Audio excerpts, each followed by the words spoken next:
श्री शिवाय नमस्तुभ्यम। हम सबको पता है कि एकादशी का बहुत ही पावन सा दिन आ गया है और आज के टाइम पे बहुत सारी ऐसी फैमिली हैं, बहुत सारे ऐसे परिवार हैं जिनके घरों में हमेशा लड़ाइयाँ होती हैं। स्पेशली लड़ाइयाँ होती हैं पति पत्नी को लेकर के।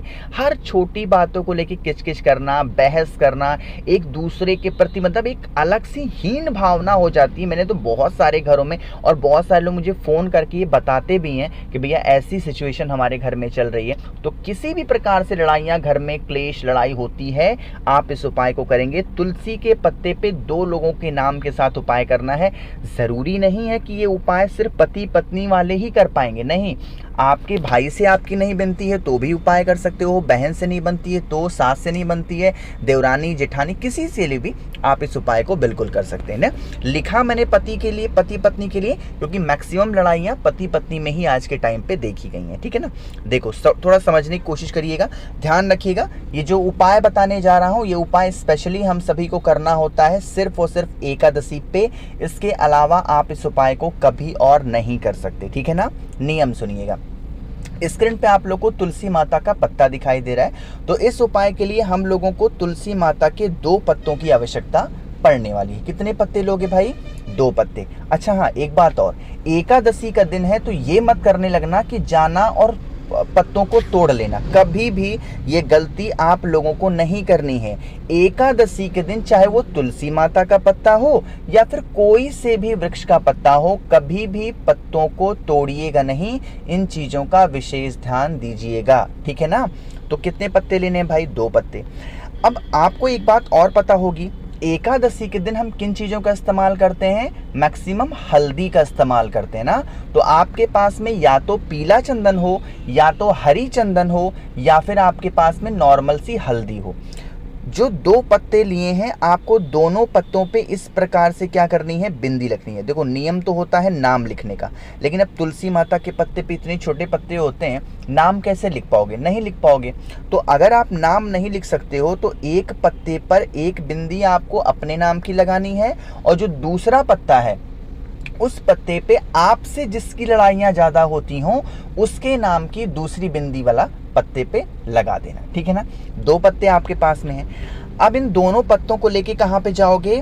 तुलसी माता के पत्ते पौधे के पास में। और मुझे ये भी उम्मीद है कि आप लोगों के घरों में तुलसी माता का पौधा ज़रूर होगा, है ना, है ना।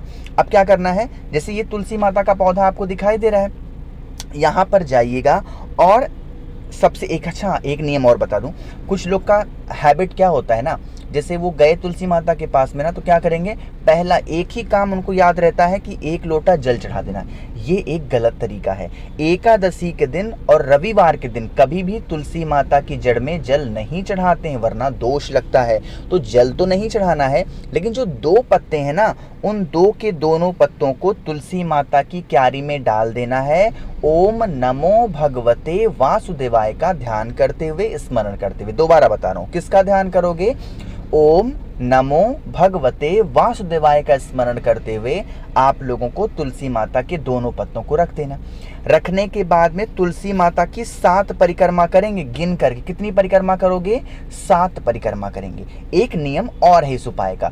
इस उपाय को एकादशी पे सुबह से लेकर के शाम तक के टाइम पे कभी भी तो कर सकते हो, लेकिन आपको इस उपाय को करते टाइम कोई टोके ना कि ये क्यों किया जा रहा है, ये पत्ते पे क्या लगाया जा रहा है, परिक्रमा क्यों की जा रही है। अगर आपके घर के किसी भी व्यक्ति ने या आपके घर के बाहर किसी भी व्यक्ति ने आपको यह काम करते हुए, यह उपाय करते हुए टोक दिया, तो यकीन मान लीजिए ये उपाय का कोई लाभ आपको नहीं मिलेगा। इसलिए बड़ी ही सावधानी से और सतर्कता के साथ में आप सभी को इस उपाय को करना होगा, ठीक। आगे बढ़ते हैं। अपने घर में खुशियों को लाने के लिए, प्रेम को स्थापित करने के लिए, एक दूसरे को देख करके कोई जले ना, हमारी सारी मनोकामना पूरी हो, जो भी चीज़ के लिए हम व्रत रहते हैं, उपवास करते हैं, वो हमारी सारी विशेष पूरी हो, इसके लिए हम दूसरे उपाय की बातें कर रहे हैं। इसके लिए हम सभी को हल्दी की आवश्यकता पड़ेगी। आज क्या है, बहुत विशेष दिन है एकादशी का। तो एक चीज़ का और ध्यान रखिएगा, जब एकादशी पे ये बोला जाए कि आप लोगों को हल्दी लेनी है तो आप खड़ी हल्दी लिया करो, है ना। और इस खड़ी हल्दी को कूट लिया करो, पीस लिया करो, और कूटने पीसने के बाद में फिर आपको ऐसे पाउडर बनाना होगा, ठीक है ना। फिर क्या करना है, चावल का एक दाना। अब कहोगे भैया एकादशी का दिन है तो क्या चावल हम इस्तेमाल कर सकते हैं? देखो, एकादशी का दिन है तो ऐसा नहीं कि आप चावल का इस्तेमाल नहीं कर सकते, बिल्कुल आप कर सकते हैं इस्तेमाल, बस खा नहीं सकते। इन चीज़ों का ध्यान रखिएगा, ठीक है ना।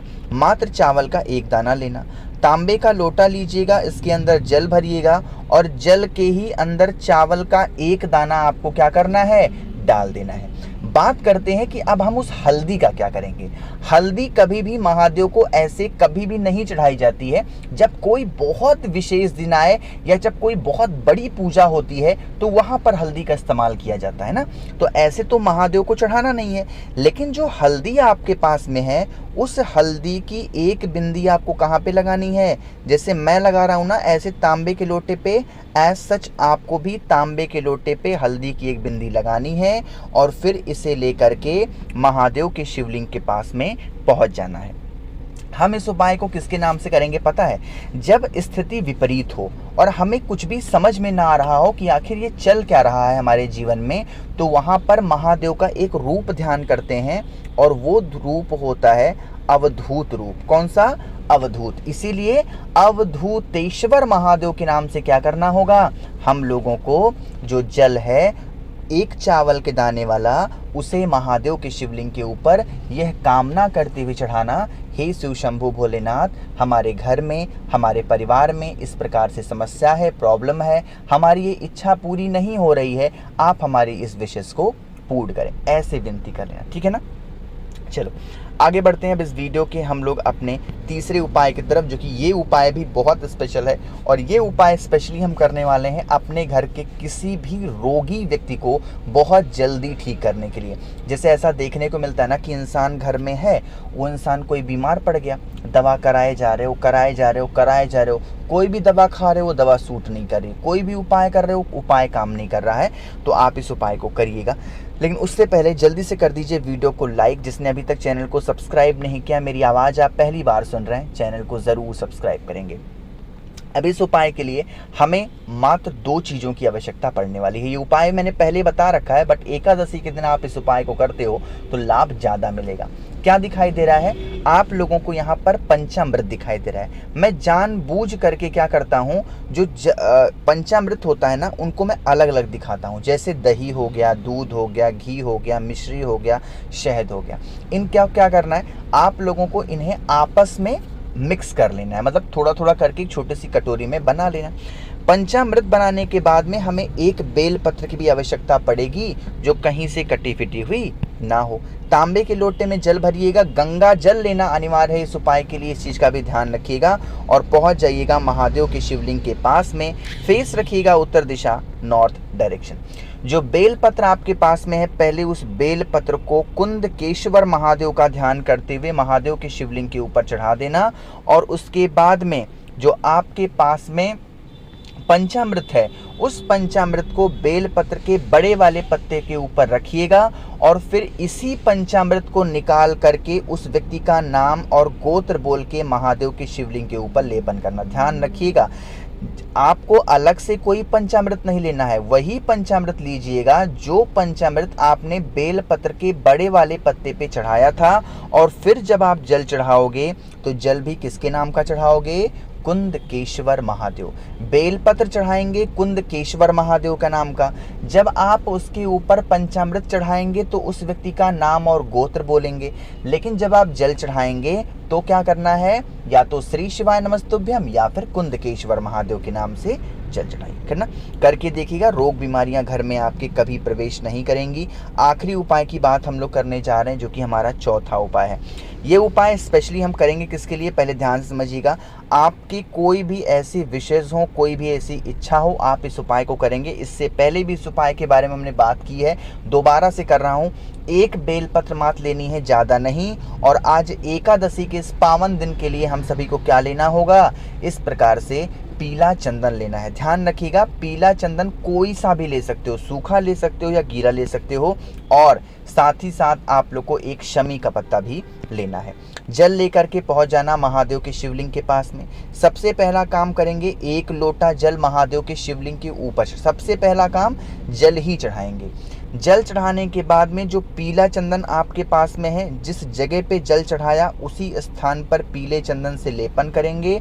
जो आपकी विशेष हो, मनोकामना हो, वो मनोकामना कहते हुए बेलपत्र को पीले चंदन के ऊपर चढ़ाएंगे। और शमी के पत्ते को कहाँ पे, जिस स्थान से जल नीचे गिरने ही वाला होता है उस स्थान पर रख करके महादेव से हाथ जोड़ करके विनती करना, हे शिव शंभु, हम लोग बहुत दिनों से उपाय करते हैं, व्रत करते हैं, बट ये हमारी विशेष है, मनोकामना है जो अधूरी रह जा रही है, वो पूरी नहीं हो पा रही है। आप कुछ भी ऐसा करें जिससे ये हमारी विशेष पूरी हो पाए, ऐसे आप विनती करें, ठीक है ना। करके देखिए इस उपाय को, आपकी वो सारी विशेष पूरी होंगी जिसके लिए आप परेशान रहते हो। बाकी मैंने कोशिश की है आप सभी को सब कुछ अच्छा बताने की। तो वीडियो अगर आपको पसंद आई हो तो लाइक करिएगा, कुछ पूछना है नीचे कमेंट सेक्शन में पूछें। और मेरे जितने भी भाई बहन आवाज़ आज मेरी पहली बार सुन रहे हैं, चैनल को ज़रूर सब्सक्राइब करेंगे। श्री शिवाय नमस्तभ्यम।